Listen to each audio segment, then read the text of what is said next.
उनके लिए बहुत बहुत मंगल कामनाएं करता हूँ कि आपने बाबा साहब के एक सच्चे अम्बेडकर वादी के नाते आपने जो एक पहल की है और जीवन में धर्म को धारण किया है और एक संकल्प किया है आज कि भाई मैं इस आचरण पे चलूंगा, सदाचार पे चलूंगा, क्योंकि दीक्षा है, एक संकल्प है। उनको मानते लेकिन कई बार क्या दो ही नाव पर सवार हो जाते हैं। जब आदमी संकल्प होता है, अगर कोई आदमी जो आज से लेवल चुना है वो बहुत पवित्र है, बहुत अच्छा है, कल्याणकारी है। और बाबा साहब ने हमें ये रास्ता भी बताया है कि यहाँ आपका कल्याण होगा, आपके परिवार का कल्याण होगा और देश का कल्याण होगा। ये विज्ञान पर आधारित जो व्यवस्था है आज विदेशों के अंदर गई और वो भारत के अंदर जहाँ उद्गम था वहाँ से निकल के आज जो विकसित देश है, आज से ये रथ यहाँ से अलवर से रवाना होकर विराट, मनोहरपुर, जयपुर, अलवर के अपने अलवर से हो गया। उसके बाद में अजमेर, पाली, सोजर, जोधपुर, बीकानेर, सीकर, झुंझुनू ऐसे करके 12 जिलों में जा रहा है। तो ये आप लोगों का सहयोग और मेरे साथ में जो सहयोगी टीम है, शिव सागर जी, रामदेव जी को जो प्रभारी है हमारे साथ में रविदास जी, ये सारे ये हमारे एक माध्यम है। मैं अगर प्रदेश अध्यक्ष हूँ या साहब राष्ट्रीय अध्यक्ष हैं, ये एक व्यवस्था के माध्यम है।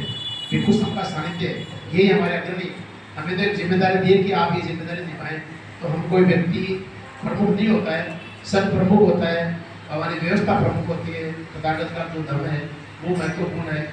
तो हमें जो ये रथ चलेगा वो भिक्षु संघ के सानिध्य में ही रवाना होगा। इनके सानिध्य के लिए मुझे बंदे ने भी कहा अपने को अपना नाम भी बदलना चाहिए, क्योंकि बहुत सारे के नाम ऐसे होते हैं दृष्टि से देखा जाता है, कचरा राम और नाम प्रक्रिया राम, ऐसे भी जो भी नाम होते हैं तो नाम आपका सम्मानजनक होना चाहिए। उसके लिए नाम भी बदलिए और जहाँ जाति का सूचक जैसे जो सरनेम है उनको आप जाकर उम्मीदवार रेगल बलाई जो भी है आप लगाते हैं या लगाते हैं उनको जरूर आप, क्योंकि जब हम अलग अलग नदियों से आए और तथागत के रास्ते पर चलते हुए एक समुद्र में अगर मिल गए तो हमें ये महत्वपूर्ण नहीं होता कि हम कौन सी नदी से आए हैं। जब हमारा आज एक व्यवस्था हो गई है तो हमारा उद्गम है वो अलग रह गया, हम किस जाति से थे, किस व्यवस्था में, आज हम समुद्र व्यापक समुद्र के रूप में पड़ गए। तो हमें अपना नाम भी परिवर्तन करना चाहिए। उसके लिए एक व्यवस्था होती है कि आप अपना एफिडेविट बनाएंगे, उसके बाद गवर्नमेंट गजट के अंदर आप उसको निकलाएंगे। उसकी एक प्रक्रिया है, वो आप मुझे व्यक्तिगत रूप से भी आप संपर्क कर सकते हैं।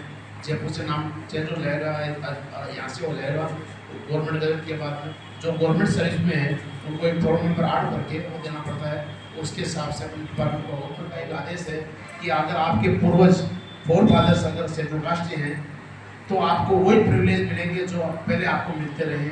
आपने धर्म बदला है, आप धर्म के अंदर बौद्ध हैं, लेकिन आपकी जाति व्यवस्था आप उसी जाति का बेनिफिट ले सकते हो। ये कितना सार्थक है, ये कल बात भी होगी। और कल हमारे जो संघ से राजनीतिक पार्टी ने कहा कि इस व्यवस्था में जातीय व्यवस्था कायम रहती है, तो अगर सच्चे बौद्ध बने तो हमें उस आरक्षण का त्याग कर दो जो बाबा साहब ने दिया। व्यवस्था खत्म होगी, आरक्षण बसा ही नहीं है, तो इस व्यवस्था को हम अवॉइड करें। और अल्पसंख्यक के नाते आप अल्पसंख्यक भी बन सकते हैं। आपके पास दोनों ऑप्शन है कि आप संघ राष्ट्र में रह के बौद्ध बन के व्यवस्था ले सकते हैं। दूसरा, आप अल्पसंख्यक माइनॉरिटी में आप एफिडेविट देके जो अपना अल्पसंख्यक डिपार्टमेंट है उन्होंने निर्देश दे रखा है राजस्थान के अंदर तहसीलदार को कि आप उसके हिसाब से अपना सर्टिफिकेट बना के अल्पसंख्यक में शामिल हो सकते हैं। तीसरी व्यवस्था भी है कि आप अल्पसंख्यक का बेनिफिट भी नहीं लें और शेड्यूल कास्ट का बेनिफिट भी नहीं लें, तो आप सामान्य बौद्ध के रूप में भी आप रह सकते हैं। वहाँ सिर्फ बौद्ध होगा, नवबौद्ध भी नहीं होगा और मेघवाल बौद्ध भी नहीं होगा और रेगल बौद्ध भी नहीं होगा। तो आपके पास तीनों ऑप्शन है। लेकिन बाबा साहब ने हमें जाति व्यवस्था को छोड़ने की बात की है, जाति विहीन समाज की बात की है।